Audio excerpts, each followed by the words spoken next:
Did you hear about 50 Cent's new Netflix docuseries on Diddy?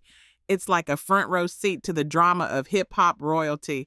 50 Cent dives deep into Diddy's life, revealing everything from his rise to fame to the women he stole from other artists. You know, 50 loves to stir the pot with his messy ass. This series is packed with juicy tidbits. Expect shocking revelations like those rumored beefs and behind the scenes stories that'll have you questioning everything. 50 even got in a feud with Marlon Wayans about the documentary. Diddy Mama spoke out about it. And even his supposed to be baby mama Misa Hilton spoke out about. And we even found out that Diddy's ex, Cassie, is running from a male prostitute who's suing her for freak-offs. So sit back and relax as my roaming reporters and I fill you in on all the shit you missed. Hey guys, and welcome back. Did you hear the latest? Sean Combs is making headlines again. In 50 Cent's new Netflix documentary, Kirk Burrows' former co-founder of Bad Boy said Diddy complained at the cost of Biggie's funeral. So, Combs decided to bill the entire cost of Notorious B.I.G.'s funeral back to his estate. Meanwhile, Combs pretended he was personally paying for the extravagant funeral. The Notorious B.I.G., real name Christopher Wallace, was shot to death in Los Angeles on March 9, 1997. Just 6 months after his West Coast friend turned rival, Tupac Shakur, was similarly gunned down in Las Vegas. On March 18, 1997, thousands of fans packed the streets to pay their respects to the Brooklyn rapper, as a hearse with his coffin inside rolled through the borough. The entire Bad Boy family, including Wallace's wife, Faith Evans, and his group Junior Mafia, were in attendance at the star-studded funeral. Passing off the cost of the funeral was not the only shady move Combs pulled after Wallace's death. Kirk Burrows claimed Combs allegedly tried to change some of the terms of Notorious B.I.G. recording contract posthumously. Sean wanted me to change the agreement to more favorable terms for Bad Boy, and Wallace's family and mother would not know, Burrows said. And since Biggie had signed the agreement, Combs wanted those changes to come from out of the center of the agreement and have those pages replaced with the other terms.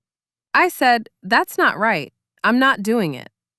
A few months later, Burrows was fired, and when it came to a Rolling Stone cover opportunity in 1997, Combs advocated for himself while Burrows pushed for Wallace. I was telling Sean, let's make it Biggie. You still have a chance for a cover in the future. He's like, no, he's dead. I'm putting out Combs' debut album, No Way Out, in July. I need to be on the cover of Rolling Stone. Combs has always been a controversial figure in hip-hop, and this just adds fuel to the fire. 3 more reasons for Sean Diddy Combs not getting the Nobel Peace Prize. What a real piece of shit. Stay tuned as we dive deeper into more Diddy drama. So, have you heard about Cassie going AWOL? This story is absolutely wild. Cassie Ventura is now officially considered unreachable by the federal court after a judge ruled she has been evading service in a freak-off lawsuit filed by Clayton Howard, clearing the way for him to serve her through alternate means. A male prostitute just got the green light from a judge to handle his freak-off lawsuit in a completely unconventional way.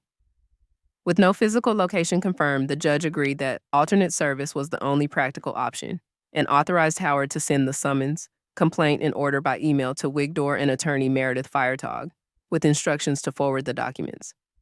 Clayton Howard, a former male escort, is suing Cassie Ventura for a range of allegations, including sex trafficking, assault, and knowingly transmitting an STD. Howard claims he was a victim in a multi-year sex trafficking scheme orchestrated by both Cassie and Sean Diddy Combs. Howard alleges that Cassie and Diddy drugged, manipulated, and traumatized him over an 8-year period. He claims Cassie embraced Diddy's power to manipulate him into unwanted sexual encounters. Howard describes being forced to perform sexual acts for hours until he was physically injured, while Diddy watched and sometimes recorded the encounters. Howard also claims that Cassie became pregnant by him and secretly aborted the pregnancy. Howard is seeking financial compensation for physical and psychological injuries, lost wages, and emotional distress. He has expressed a desire for Cassie to settle so he can receive the money he believes he is due. Howard maintains that Cassie was a willing co-conspirator and key player in the alleged trafficking ring, not merely a victim of Diddy. He filed his lawsuit against both Diddy and Cassie, believing Cassie's own lawsuit against Diddy was for personal gain. It's like something straight out of a movie. Cassie is hiding. Don't want to give up that money she got from Diddy. Wow. I wonder, did Cassie's husband know all of this before he married her? The gossip mill is churning, and everyone's waiting to see how this unfolds. Do you think Clayton Howard will win his lawsuit? Or do you think others will join in and sue Cassie? What y'all think? Thanks for watching, and don't forget to like and subscribe. Diddy's mom is finally speaking out about those shocking claims in the Netflix docuseries. Janice Combs comes out swinging, saying those accusations are completely false. She says that the series is intentionally misleading about her relationship with her son and his upbringing. Janice continued, first addressing a claim in the doc that she beat her son when he was a child. In the documentary, I am portrayed as an abusive parent, she alleged. This is untrue. I was a single mother raising my son. I held 3 and even 4 jobs in an attempt to provide a comfortable upbringing and quality education for my child. I raised Sean with love and hard work, not abuse. After that, Janice brought up the incident mentioned in the series where Diddy allegedly hit her, as they were arguing in the aftermath of the 1991 City College celebrity basketball game tragedy, where 9 people died and more than 30 were injured at an event that Diddy promoted. The allegations stated by Mr. Kirk Burrows that my son slapped me are inaccurate and patently false, she said. She emphasizes her love for her kids and her efforts to provide a safe home. She's urging everyone to see the bigger picture. Sean Combs. The Reckoning came out on Discern too. The docuseries was executive produced by 50 Cent, who has had a personal beef with Diddy. In an interview, 50 Cent revealed that the project wasn't driven by his problems with the music mogul. Now, ahead of its release, Diddy's legal team sent Netflix a cease and desist letter about the docuseries, referring to it as a hit piece. The letter also alleged that documentary interviewees were paid to participate. Netflix responded to the letter, clarifying that no one was paid to be a part of the documentary. Well, maybe the accounts are true. It's clear that Diddy hates women. So maybe Mama Janice unintentionally created this monster. What do you think? Click that comment button and let's... Did you catch the latest tea from Misa Hilton? She's claiming that since the Diddy Netflix doc dropped, she and Justin Combs have faced some serious harassment. Can you believe it? In a social media post, which was later deleted, Hilton detailed the emotional toll, writing, "The harassment my son and I have been dealing with because of things implied by Gene Deal and stated in a recent Netflix documentary has been heartbreaking. The truth is, the public is being misled about me and my child." Deal has responded to Hilton's claims, denying any personal harassment, but admitting he did not actively correct the false paternity rumors in the past due to his own war with Diddy, making Justin a casualty of war. Yes, Diddy former bodyguard Gene Deal also claimed that Justin was not Diddy's son. He says that Justin's real daddy was actually Diddy's bodyguard, who mysteriously was killed. Wow, he does look like him. Got the same nose. The documentary, executive produced by 50 Cent, explores the many abuse, sexual misconduct, and trafficking allegations against Sean Combs.